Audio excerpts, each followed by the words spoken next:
We hear a lot of perspectives on the Mankind podcast.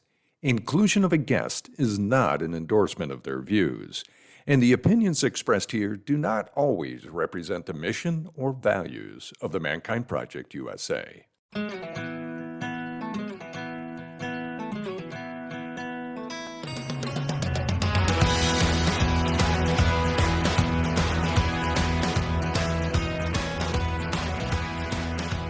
G'day and welcome to another recording of the Mankind Podcast, the show where we break the molds of modern manhood to prove there is more than one way to be a man. And today's guest is someone I have deeply admired for a long time for his unwavering commitment to transforming masculinity and promoting gender equity on a global scale. Dr. Gary Barker is the CEO and co-founder of Equimundo, Center for Masculinities and Social Justice, and for over 30 years, he's been leading groundbreaking efforts to engage men and boys in advancing gender justice.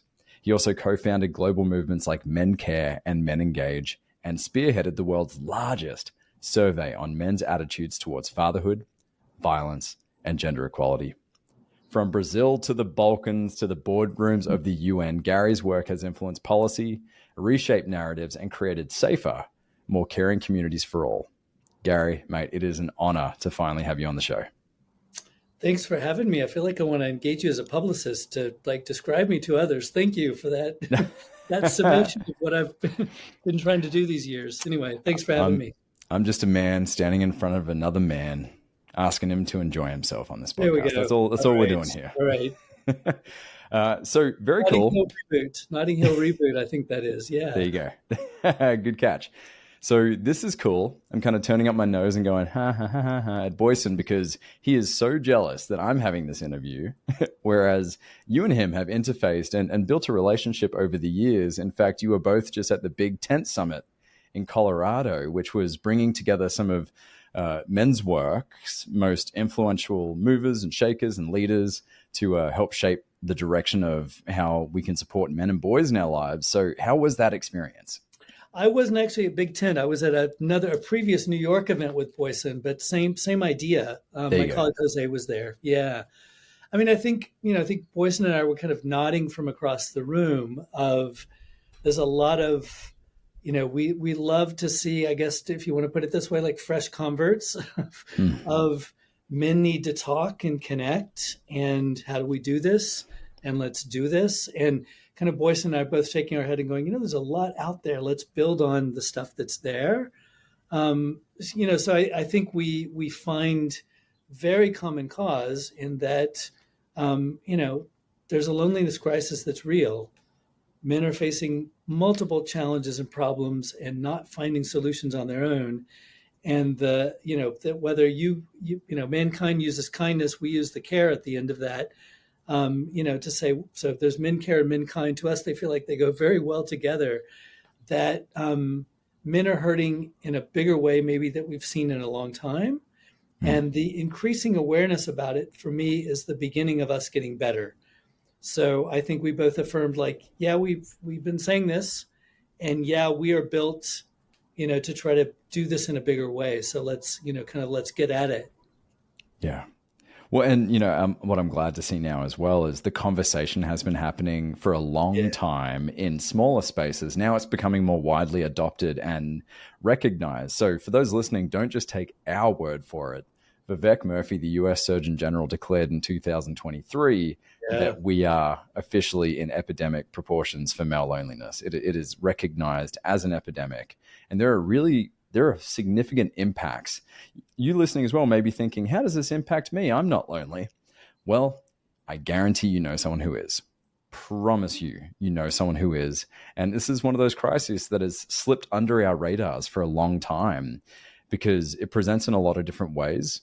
And this is, part of our work right now is helping people become more clear to what are the cues, what are the cries for help, what are the symptoms of what we're seeing broadly in culture that is actually stemming from this isolation. Yeah. So you've got, I want to get to kind of the roots here. Let's dig deep and then we'll kind of work our way up the metaphorical tree. So you've got decades of work in working with men and boys around the world. So I want to ask you, what have you found to be the most significant social, cultural, or even developmental factors that have led to this rise in male loneliness? Yeah, I mean, we could long list there. I mean, we got to talk about. Well, first I'll talk about the scale of the problem. So, listening to young men in the U.S. national surveys, we found about a third of guys between the ages of 18 and 25 don't see anybody outside their home on a weekly basis. If we compare that to previous years, we are spending a lot of time at home by ourselves, not getting out there, particularly among young men. What's happening there? I mean, COVID was, this huge interrupter for lots of us in terms of being in the world. High school interrupted for a year, colleges and jobs, made virtual for a year and longer, depending on where you were. So that's a piece of it.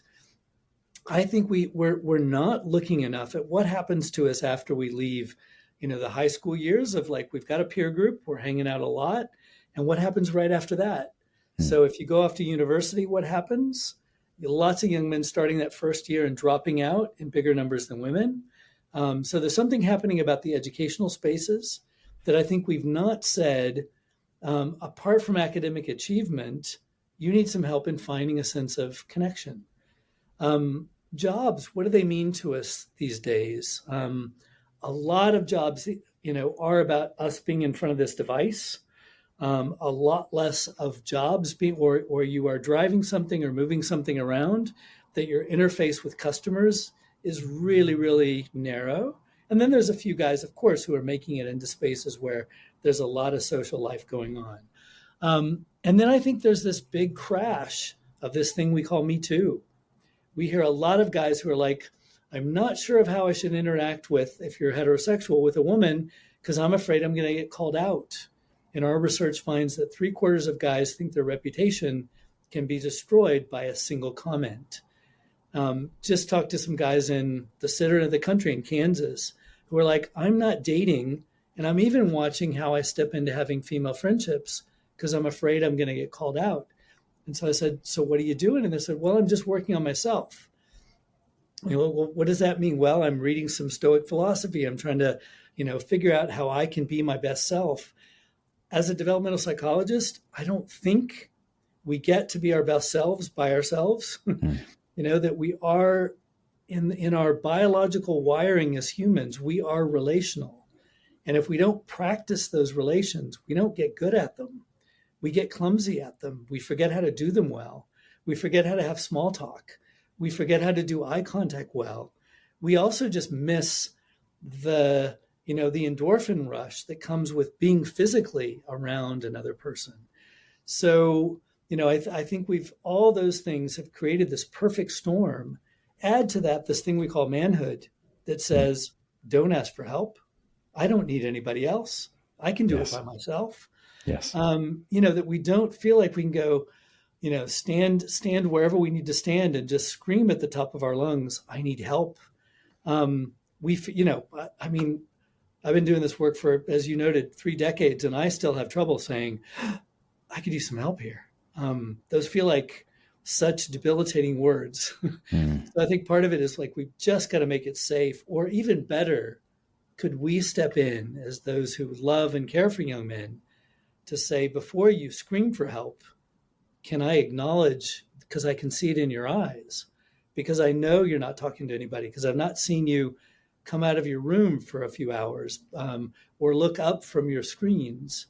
So that was a maybe long explanation of it. Multiple factors. I don't want to blame young men for it. I want to blame us who love and care about men to say, how can we do better? I had a Dr. Tiffany Bartell, who's in fact a part of the organization team for our event this weekend. And we just did an interview that just launched, and it talked about Gen Z. And so she specializes in college aged young folk. And so she has a lot of experience, research, and data working with young people. And she said something really intriguing to me, which I appreciated from her perspective as a woman, was saying, I feel equally as responsible for the way that men not only showing up, but the way they're not showing up, the way they're isolating. Because, we talk a lot about the man box on this podcast. And if you're listening to this episode, you've probably heard me reference it. But in essence, it's the unspoken rules of engagement if you want to be accepted on the playground as a boy or a man. What I like to term restrictive masculinity. And she said that we as women as well have to acknowledge how we also place men in those boxes and police them into how they should behave. And so I'm not surprised then why so many men who are isolating, so-called working on themselves, maybe diving into Stoic philosophy, very easy to then fall into perhaps some of the influences of, your Jordan Petersons, and even on a more extreme level, your Andrew Tates, because that's where they're finding connection online through these very confident, very outspoken personalities that are giving direction. And I heard it said that, when there is an absence of positive male role models, irresponsible male role models will fill that space immediately. Absolutely. And so I want to ask you, when they're making money off of it too, right? That the algorithms, play to Mr. Beast. So, this kind of whatever Roman emperor kind of playing with the masses and his manipulation with the use of money, et cetera. That becomes, absolutely agree with you. That fills the space. And if they've got a profit motive behind it as well, it becomes a kind of dangerous self-reinforcing space. Yeah. No, absolutely. And that's a fine line too. It's a fine line for people that believe like they have value, that they can deliver, that can support others, and really getting clear on those intentions and those motives of, am I focused more now on the impact I'm trying to have, or my bottom line and beating last quarter's numbers? And so it's a tricky space to navigate, which is why I believe so many people lend their trust to nonprofit organizations like yourself and the Mankind Project, because the metric that we're looking at is numbers. It's bodies. It's men coming to men's groups. It's new men's groups opening, ending up in more rural areas, opening up in different continents or countries. Those are the metrics that are driving us, and sometimes to our own harm. We're not spending as much time looking at the bottom line and the finance side of things. So let's talk about, I find really interesting in a lot of what you talk about and in your research, talking about kind of the impact and inheritance of loneliness, and how, men, how we're showing up today may not just be a case of what the current zeitgeist is experiencing. It can also be learned behaviors and patterns that we've gained from those who've come before us. So things like emotional suppression or rigid ideas of masculinity getting passed down. Talk about inherited loneliness or emotional disconnection, and then we can talk about ways that we can kind of catch it, call it out, and then approach it differently. I mean, it boils down to, did I see other men expressing themselves in genuinely and deeply emotional ways? I, as a developmental psychologist, reading a lot of the literature and being involved in some studies on it, the lack of emotional words that we often use with boys raising them, and the amount that there's a couple of things we know about boys growing up. One is that biologically and genetically, we are more difficult to soothe than girls are. Wow. And so biologically, we come out on average. Obviously, there's huge differences between boys and girls. Boys need more help to do the kind of emotional organization that we have to do as young children, to learn how to control our rage, kind of becoming emotionally disorganized when we can't stop crying, for example, right? And so we as males need more help. We come into a world that says girls need more help. And we absolutely need to keep helping both. But we've got to, as parents, to think about sons as fragile humans who also need support.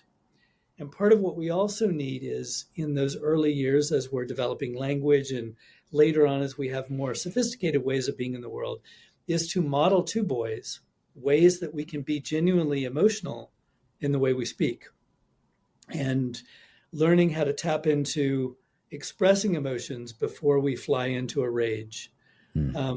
We do kind of a simple activity, and I'm guessing at Mankind you do some similar ones around how to think about which kinds of emotions are the easiest for me to express and which are the hard ones.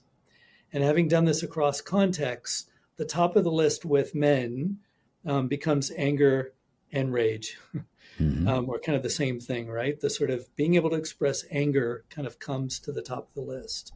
Expressing vulnerability, fear, sadness, those all come to the end. And in the middle is this, I got to risk my status to show right? those things. Yeah, exactly. Those are the I lose points in the manometer or the man box. I lose points in those things, right? And tremendous vulnerability because somebody's going to say, well, you're less than a man, and all the things that we fill in there. So how is it that let us approach emotional language and emotional expression as something that boys need to learn? And it's not like, let me sit down today, son, and tell you how to express emotions. It's not a simple lesson plan. It's, do I see others around me making space for me to talk about it that way? And do I see other men? Quite important to see some other men expressing it. But mothers can, and female caregivers can do a great job with it. So, and we know, the harm part as well. There's a huge trauma that's often transmitted in the violence that boys see other men carry out, and the silence around men's violence that we often let ride. So whether I witness violence in my home, school, or I experience it in the community, we learn early on the silence that other men show when harm is carried out. And so I think we've also got to break that transmission, because it means we end up with, generations of harm that get passed on that no one ever stopped and said, it's not okay. We need to talk about it. We need to make you feel safe to talk about it. And we help you take forward the kind of person you want to be. What did you learn about that, feel about it, that you want to do differently? And that space, that's kind of the 3 stages of trauma healing need to be, we use them in clinical practice, but I think they also just need to be put in young men's lives as well around acknowledge it. I feel safe in talking about it. I deal with it. So I think about it. I look back at it. And the third one is I reconstruct and move ahead. And that has tremendous implications beyond clinical settings, that I think we've got to create that safe space that guys can say, we've all seen harm. We've all experienced it. Yeah. How do we give boys the words to talk about it and move on? I love what you're saying here, because it's not a case of just sitting boys down and saying to them, let's talk about emotions. Let's talk about sadness. Let's talk about this. No, where instead what I'm learning as a father is it's being me as a father figure, as a role model, catching the micro moments that happen multiple times a day and creating spaces in which my daughter can acknowledge, deal, and reconstruct and move forward in micro ways. I'm not doing a keynote presentation for her. Yeah. It's just those little moments along the way where she knows, oh, mom and dad are there.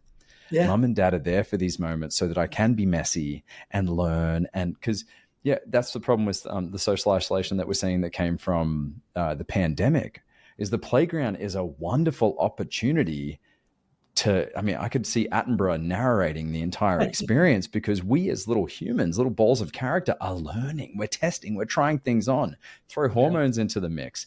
And, a lot of people I've interviewed on this show are terrified. I mean, there's a lot of promise for Gen Z, 100%, but they're terrified for the social impact, the social skill impact that came from key moments in life and development that were taken away because of the pandemic. That you look at like a compound interest calculator. Yeah. You don't invest for a couple years. That curve just dramatically slows its progression upward. Yep. And that is a big concern. I want to ask you, you mentioned in the beginning that post Me Too, a lot of men have found themselves in a position where they're not willing to put themselves out there and take a risk with if they're looking to, approach a girl that they're interested in, a woman they're interested in, because, you said 3 out of 4 guys think that their reputation will disintegrate because of one negative comment. How can we have this conversation in an open and healthy way that isn't zero sum? And to frame that is See, it's still even tricky. I've had this conversation so many times. It's still even tricky to promote or to bring to the forefront without someone clipping it and going, rah, he's saying this without the context. Yeah. But if I could condense it for the sake of you and the listeners, how can we acknowledge the fact that Me Too had an adverse impact as well as a positive impact, and recognize that this isn't a zero-sum game, that, if we're trying to bring awareness to the impacts of Me Too on the lives of men, we're not in fact taking it away from the women that the movement worked to support. Yeah. Yeah. And I share the same, Brandon, around, in different talks, including, one as recent as last week around how do we say, look, several things are true here at the same time. Mm-hmm. We needed Me Too, and the decades of the women's rights movements in many parts of the world to say harm carried out by men is not okay. Harm carried out by men at the workplace against women, in schools, the lack of consent in sexual encounters, all those things need to be called out in big ways. And by no means are we done. And I do think Me Too has been an important step toward a reset of men being smarter, more caring humans who realize we do need to be careful about what we say and do, and what our presence in a room means if it's seen as powerful or threatening in some spaces, and where it is powerful and threatening in some places. And I think we can say that is true. It's not done. I think where we need to do a lot more work is how do we call out?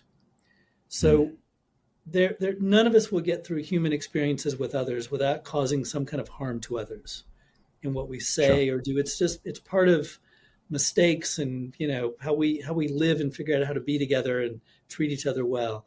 But how do we call out harm? Do I call out harm in a gotcha, get out of here, you're bad? And we do a lot of that to boys, right? At school, you misbehave. Timeout means we cut you off from the rest of the classroom. Detention, expulsion sends you away. It doesn't say you caused some harm here in the room. You live in this community. Acknowledge the harm that you've caused. Listen to those you may have caused harm to, and figure out together how do we help you get better. Workplaces, what do? We ask you to sign an NDA. We kick you out. And the list goes on. Our whole prison complex in the U.S. is much more about taking you away from the harm than it is about helping you reintegrate and being the human and community that you need to be and should be. Some of us have been talking about relational accountability, so that the holding you accountable for harm you caused is here with us. You don't get to go away. I give an example often from somebody who like, well, that sounds really cool. What does that look like? I mean, is that a truth and reconciliation, kind of from Rwanda or South Africa? Is that like a conflict country? And I try to bring it down to a simple school setting.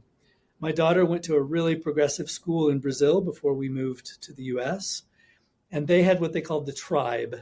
And when somebody in the group caused harm in the classroom, it wasn't a get out of here, go take a time out. It was the end of the day, we're going to talk in tribe. And the tribe came out of the indigenous practice of you sit in the big house with the elders, and when harm is done, it is shared what you did and what that caused to the others. You sit, you listen, you reflect, you get a chance to respond, and together you find out what is the restoration, what is the thing you do to move on. You never kicked that person out because they're you, they live with you. You're going to see them the next day. And you don't get better by being in the corner by yourself. It's a tremendous myth that if you kick us out of tribe, we become better. I think it's never worked. So I think that's it. I've got to say my accountability with you is because I love you. I care deeply about you. You are in my tribe. And that's where I'm going to work with you together to be the better person you can be, because I know you can. Yeah. The closest thing I can relate to that is when my wife and I are in conflict, my nervous system freaks out. Yeah. And the first thing, it's fight, flight, because safety gets impacted. And my wife and I have a pact that even when we're in the thick of it, and there is true disdain present, is to say, I love you and I respect you and we're above this. I know we're above this. And that's just, it's a net to go, we're going to Yep. work through this. I disagree with you right now. Yeah. But this doesn't impact the fabric of who we are and what we've got going on. And that helps me kind of take a breath, get more on the logical side of things, and allows my emotions to come through in a way that isn't unhinged or, you know, hard to kind of wrangle, because I behave in a different way if we're in disagreement and I have feelings around that, as opposed to my safety is at risk, my standing is at risk in this relationship, in this tribe. And that is a big thing that I believe we in a lot of culture are getting wrong, is this idea that if the people we disagree with, if the people with belief systems and attitudes and ideas that we disagree with aren't on board with our line of thinking, our ideals, our values, then kicking them out of community, kicking them out of society is going to make them shape up and realize, oh, I better.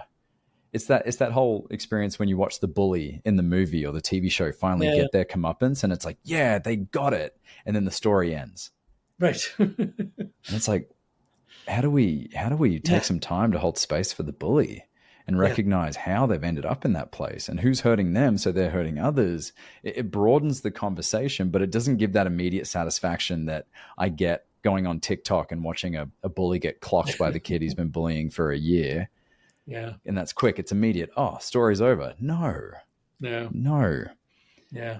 What's up, everyone? Brandon here. Now, you likely know that feeling when the caffeine just lets go. 1 minute you're locked in getting things done. Next thing you know, you are mentally face planting into your desk. Now, that used to be me by mid-afternoon. The 2 p.m. blues were the soundtrack to my life, but not anymore. And I owe that to today's sponsor, Magic Mind. Now, Magic Mind is a 2-ounce mental performance shot loaded with natural nootropics like lion's mane, ceremonial grade matcha, and all of these things work with, not against, your current caffeine routine. It just smooths out the spike and it cuts the crash, which helps your brain stay on that even focus wave for hours. If you want to feel the difference yourself, head to magicmind.com and use the code MANKINDMAY for 20% off your first order. That is magicmind.com and use the code MANKINDMAY for 20% off your first order. When you support our sponsors, you support our show, and I appreciate you checking them out. Trust me, you will not regret it.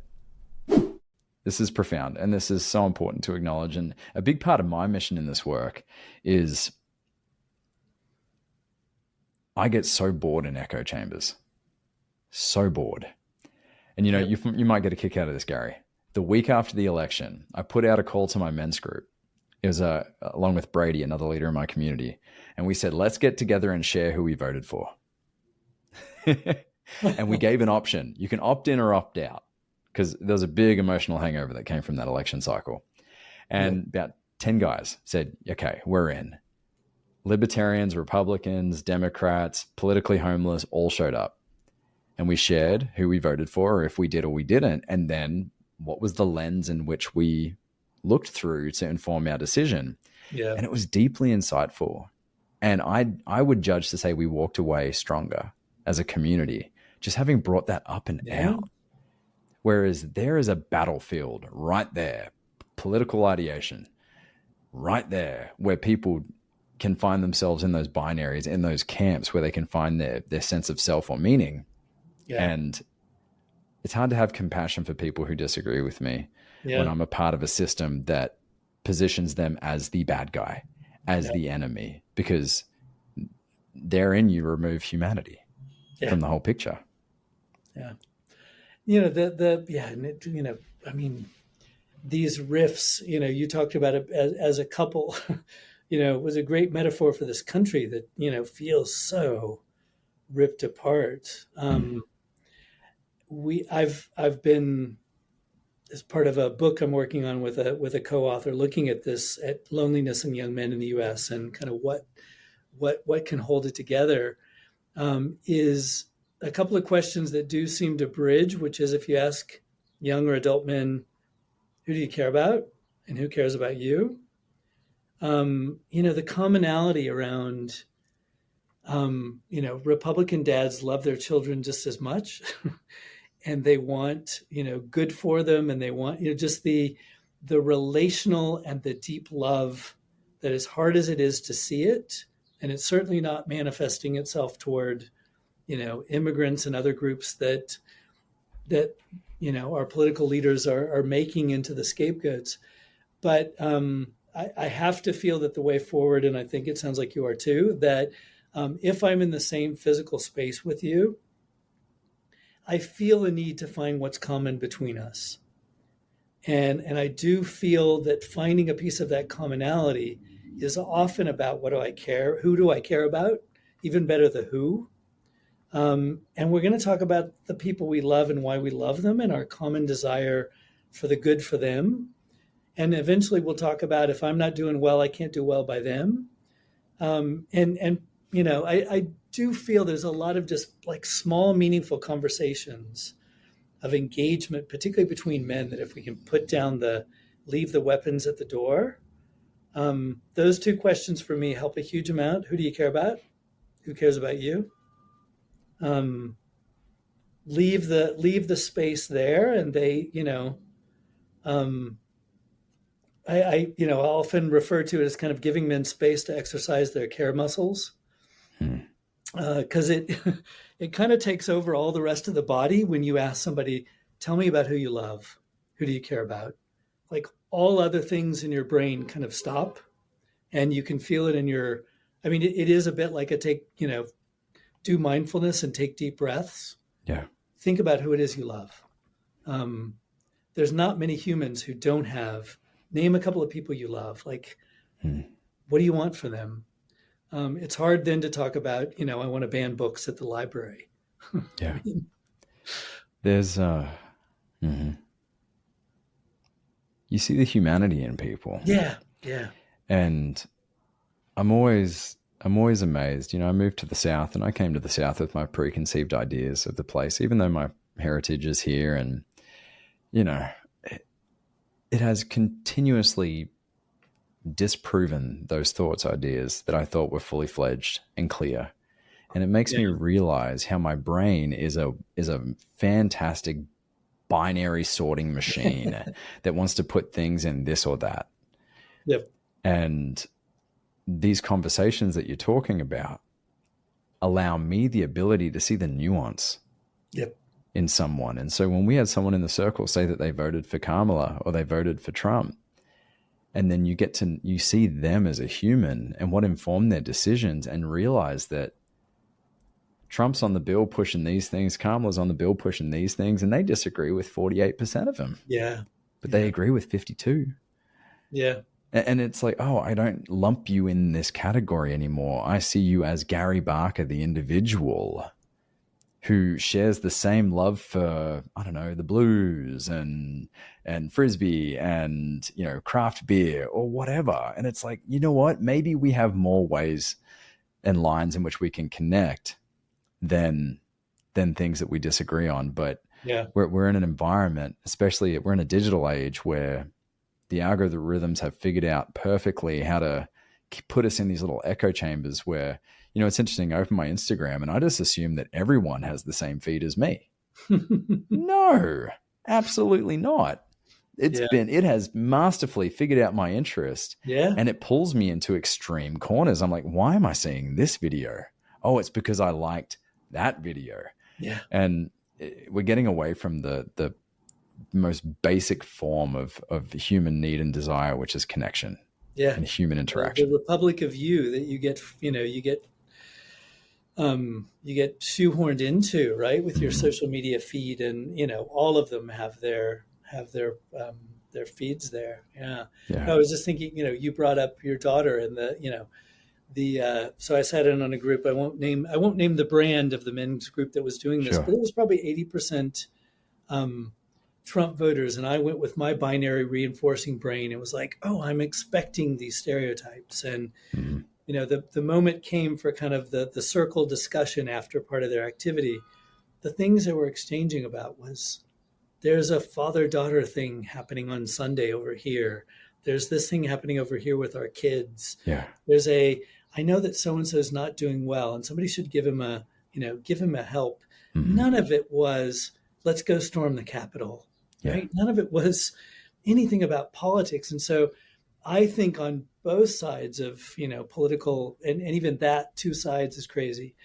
but our own preconceived notions makes us who think we're part of the solution, we become part of the problem, right? The number of times I love being,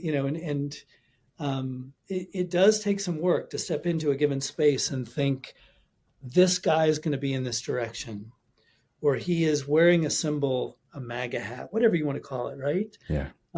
Did a couple of online discussions with men during COVID, MAGA supporting, Trump voting, and 90% of the conversation, if we started off around who do you care about, who cares about you, how's it going, same stuff 90% of the time. If we brought up politics, politics would come up. If we didn't bring up politics, politics wouldn't come up. Mm-hmm. It was just a group, as you started us off, just a man talking to another man about how do I get on in life. That's what they wanted to talk about. Yeah. And so I feel a bit like we've got to take the gasoline out of the fire, mm-hmm. because they do want a warming fire, not an explosion, if I'm going to go with that metaphor. Yeah. Keep the gas can to yourself, mm-hmm. because the mm-hmm. rest of guys are just looking for a little flame to help get through the next day. Yeah. So that's the part that I keep trying to hold my progressive friends accountable to of, dude, we throw gas into that fire too. Keep your gas can at home. Yeah. My assumption, I'm constantly humbled by how my assumptions are so misinformed. Indeed. So let's go there now. We spoke about the roots and we spoke about how it's showing up in different ways. Yeah. And unsurprisingly, we ended up using politics as a framing because it's very relevant and also very done a lot. But let's talk about how we can help men and boys come to the table, come to the circles to have those conversations. So, I mean, you've got a lot of research yourself. You've got Equimundo's research. And so from your own experience, what do you find are the most effective ways we can help boys and men reconnect, not just socially, but emotionally and perhaps even spiritually? Yeah. I mean, one is, if we ask ourselves, where are young men right now? So 18 to 25-year-olds, even 18 to 30. If you're to throw a rock at a window, it's going to find a young man in a gym. It's going to find him online someplace with his device. And I think often we go with, no, less of that and more of this, and to say, well, let's go there. Meet them where they are. Yeah, meet the kind of obvious one first. Let's just start there. I think we're partnering with a lot of groups to say, it's too simplistic to say everything happening online is all about harm and incels and angry men. In fact, our look at that is like, 2/3 of it feels to be pretty positive. It's guys trying to find connection. Mm-hmm. So one is to find the better angels that are already there. Talking to some young men who they'll like, my parents see me playing this first person shooter game and they think I'm actually going to go do that. No, I'm actually using this as the moment at the end of the day when I connect with my best buddies, because we used to live together and go to the same school, and now we're scattered in different parts of the state or the city or the country. Mm. It's my sacred moment of hanging out with them. So, that's a wake-up call for us to say, use that space. Let's step there. Let's find the moderators, the influencers, the good of men that's hanging out there too. And I think the same with gyms, or wherever it is that guys are going, and just say, maybe that's where, let's go and listen there. So I think is one, less judgment, more listening, more assuming the best, making it safe, and making the kind of getting to us, like, let's reduce the time and cost for that. How do we make it easier that you find us? Yeah. And how do we sometimes just get out of the way to make it? But I think it's a lot of, I've been impressed by, there's a lot of spaces that are showing up in churches and religious groups that are, groups of dads who have been through processes themselves and want to create them for their sons. Yeah. And some of it's us just like, know about it, praise it, don't get in the way of it. And I think coming up with simple ways that we're affirmative with men. And I think, you used one of those of, we don't say toxic masculinity. We talk about the man box. Mm-hmm. And let's say, how is it going for you? And so I think, even the language we use that creates a safe space to say, what is my stake in a more helpful and hopeful world. I also want to see more of this work done with women and girls. Yes. I say this as a girl dad. Just a lot of the need for conversations, and where I think a lot of the best manhood I learned is in conversations with women and girls, including being called out from, of harm that I may have carried out. And so I think that's part of it as well. I want men to feel safe in spaces with men, but I want us also to be challenged in spaces with women, as well as loved and cared for in spaces with women. So I think kind of finding the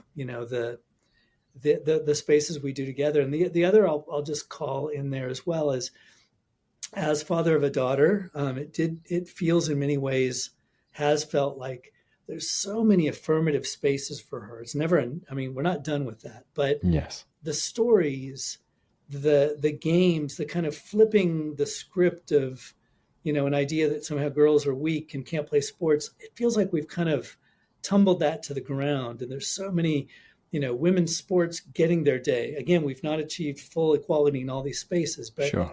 I don't think we've had as many aspirational stories and spaces for boys. So I want parents of sons to feel like celebrate, kind of who are those. It is okay for us to celebrate some male heroes who show caring, connected manhood. They're protectors. They can be providers. Like, let's hold the positive in some of those ideas about manhood that we've kind of wanted to throw out with the bathwater. I think to kind of, boys need to have something they aspire to, not just the things we tell them not to.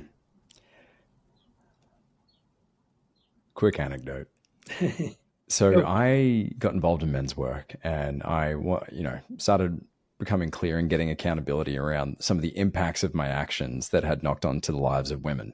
Yeah. And that was deep. That was painful. It sucked to look at, but I had men who cared enough about me that were willing to hold my feet to the fire and catch me once I had been through the, metaphorical fire walk to do that work. And so when I came into my relationship with my wife and recognized that, I want to have a family with this woman, I came in with this strong idea that I wanted to be a stay-at-home father. All right. Because I felt like that was going against the traditional, path that was delivered to me. And I'm like, everything anti-man box, I'm going to get out. None of the usual tropes. I'm going to be a different, a more evolved father or husband or man, whatever that looked like. That was my idea going into it. She was on board. And so about 6 months in to being a stay-at-home dad, I did not want to own the fact that I was struggling. I was bored. I was exhausted, and so much good came from it. I mean, just the bonding, the connection, that speaks for itself, I think, and it shows in my daughter who she is now. And come a year, I remember sitting down with my wife and saying, I want to renegotiate. I am going to reframe this whole experience from wanting to be a stay-at-home dad to being a very present father who doesn't miss the games, doesn't miss the recitals, is there for the magic moments, creates the magic moments. But I want to go back to work.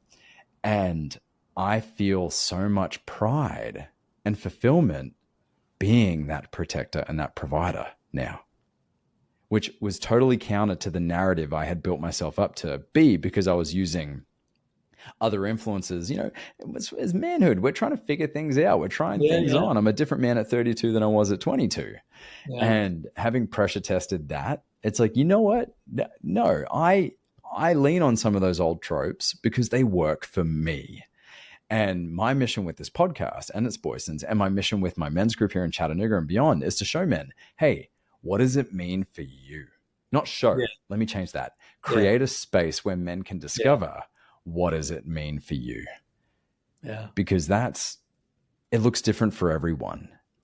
And so if we can get out of that manhood's this and not that kind of idea and mentality, and to say, does it mean being a stay-at-home father? Does it mean being caring and nurturing? Does it mean being a protector provider who doesn't express that much emotion? That's your style, dude. That comes natural to you. and lean in on that. And I hope that my daughter doesn't look at me as the male archetype, but instead has multiple positive male role models that she can learn from and glean from and build her own idea of the kind of men that she wants in her life. Yep. Because that's too much pressure on me, man. It's a tall order. In that frightening world out there, I was a part-time stay-at-home dad, not with, I mean, partly there was the politics, but just life circumstances. My wife was a breadwinner. We'd moved to Chicago to work on I was working on my PhD. She was the full-time worker. She's a therapist and a public health specialist. She's from Brazil, where there's 5 months fully paid maternity leave. Wow. US still has none that's nationally guaranteed. And so it was kind of, okay, amor, okay, honey, what are we going to do now? I've got 12 weeks, disability leave I can use, and then I'm back at work. We weren't close to family. So I was like, well, it's me, and then we had a nanny that we could afford part-time. And I had some similar stuff of thinking, I mean, at first I thought, oh, this is going to be easy. I'm going to be reading for my dissertation stuff and writing because she'll sleep most of the time. He went, oh my God, what human could do this alone? And they are, you can, who imagined this many things went into their body and out of their body, and the cleanup and the soothing and the, just going, wow, this is exhausting. The nap that isn't guaranteed. Right? Exactly. Wow, who imagined this is what it's like? Wow. I found some other men. So I found, like a spontaneous men's group of like, guys, I don't know what to do about this. Yeah. To be able to say, and again, to sort of ask for help early on. But I think the other part I think we need to work on with men is that I think it's useful for men to learn those skills. If you're a dad, I do think it's useful that you can handle it on your own for some amount of time. You got to, it's mistakes, you got to make them and then get over them, figure out the next way. Yes. A child is an amazing creature who will like tell you in instant feedback what works and doesn't work. And you've got to figure out your relationship with the child. Mm-hmm. But it's crazy that we think we do this on our own, right? As a species, we've always raised our children with lots of people around us. Yes. And it's so important to just like, guys, don't ever think you can do this alone. Just as we were crazy to put so much on moms to do it alone by themselves in these single family dwellings we live in, and say, no, we need that community, and men reach for it, go for it, acknowledge you can't do it. Yes. So good for you for saying, ain't working here. No, some of those traditional tropes work for me. Yeah. They do. So no, thanks for sharing, Gary. It's good to know that, I've met other individuals that have, tried their hand at stay at home or part-time stay at home. And I feel very validated when I talk to them, because I remember that, probably 2 or 3 times it happened where I called my wife and I just said, when you get home, I need you to hold her. Yeah. And I am going to go for a walk. Just tears in my eyes. Because I can't anymore. Yeah. It's just too much. And it was a great experience to go through. And it gave me a lot of recognition and awareness and appreciation for any stay-at-home parent that chooses that path, because man, it's tough. It's tough. Yeah. Well, Gary, we've covered a lot of territory in 45 minutes. So I'm really, really grateful for the time that we've shared together. I appreciate the stats. I appreciate your experiences and your anecdotes. And just final little tidbit here for those listening who know of, or perhaps are aware that there is someone in their sphere who is isolated and lonely. You share some tips about meet them where they are, go to where their interests are. What are some things that you want to leave with the listeners of how we can best support men and boys to get them out of this crisis? Yeah. I think that the most we can do is how do I look at you? What is the physical space and the psychological space I make for you as boys and men? And do I see you as a walking problem, or do I acknowledge that you are a human being who was born to love and care? As a developmental psychologist, I'm empowered to inform that this species, male and female, we are born wired to care and wired to seek care. And I think just to free us and say all the other stuff that we think is our superpower is not really. This is what we were born to do. My whole neurological and hormonal system, if I can stay in the moment, is designed so that I reach out for the connection with others. I'm looking for it and I'm offering it. And so I think if I can look at men, because I hear so many parents, women who are upset with a male partner who come and talk to me like, he's so closed off, he just doesn't know how to do it, and say, you know what? He is part of an evolved species whose default factory setting is he knows how to care and he knows how to seek care. And it's up to me to figure out how I free that up in him. So I guess that don't look at men ever as problems, look at them as needing to be freed to be the caring humans that I know every male and female in the species is born to be. I try to leave guys with that of like scratching their heads of thinking, wow, this is my birthright. I get to love more, care more, and be cared for. That's my birthright. And my ideas around how to free them may be flawed. Yeah. But at least shows that we're willing to stand in the fire and support them and be there through the process. Yeah. Gary, mate, an absolute pleasure to spend this time with you. For those that want to find out more about the incredible work that Equimundo is doing, head to equimundo.org. That is EQUIMUNDO.org. And there's incredible, shows your projects, it shows the research. What am I missing? How can people follow the work in other areas? Look at Men Care. Our website is the main one, and lots of partners because we really are trying to build out the conversations. Our other space is Men Care, and that's mencare.org.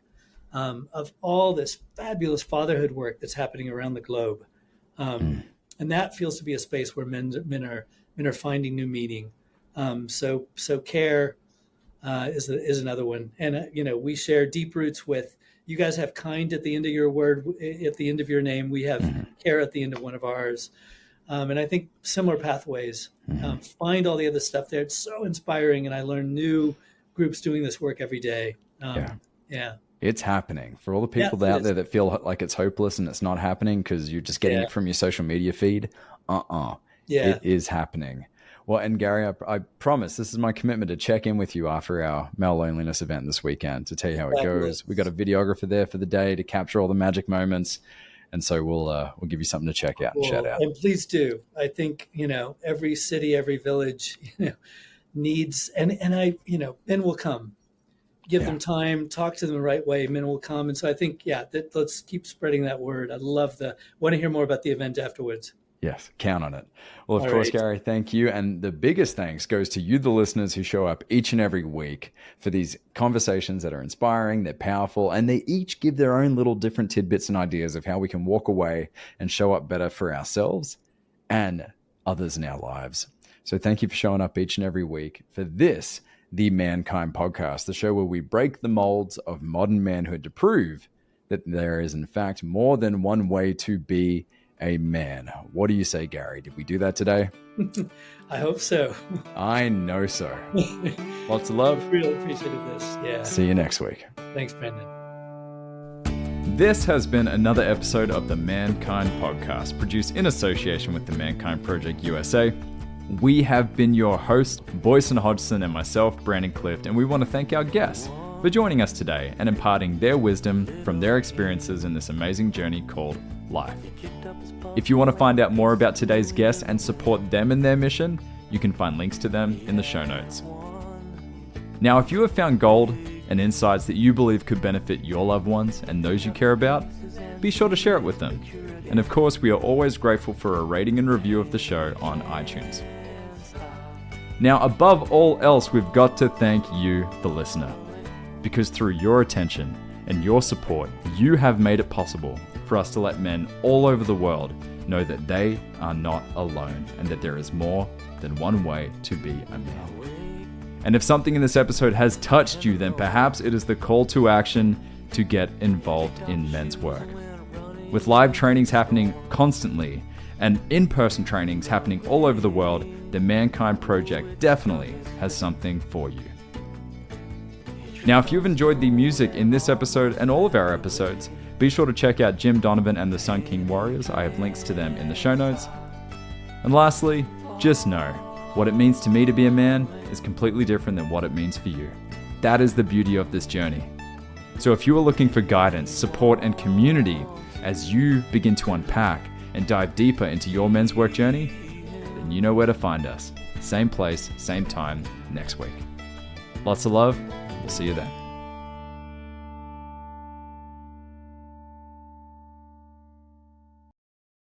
Hey, it's Boysen here with the Mankind Podcast. We are closing in on 100 5-star reviews of this podcast, and we have a goal. Brandon and I want to get to 250 5-star reviews. So help us out, will you? Please go to the Mankind Podcast on Apple Podcasts or Spotify and leave us a review. Thank you.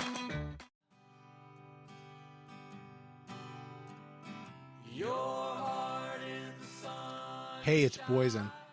On the Mankind Podcast, we've brought some incredible guests on to talk about the importance of doing the work to improve our mental and emotional health. And here's the truth. Multiple times over the last 25 years, I've had the help of one-on-one work with some amazing therapists. For me, for my wife, for both of us as adoptive parents, and for our kids. The Mankind Project and Men's Group, though awesome, are not a substitute for professional mental health support. And so I'm thrilled that the Mankind Podcast now has BetterHelp as a sponsor for the show. BetterHelp works online. It asks you what you're working on and then matches you for live one-on-one sessions with a licensed therapist, someone trained to work with you, listen, and offer helpful insights. I'm using BetterHelp. It's super easy, and I like what I'm getting. If getting one-on-one support in the comfort of your own space feels like a good direction for you, I invite you to check it out. Go to the link in the show notes or betterhelp.com/mankind. And if you sign up, you'll get 10% off your first month of therapy.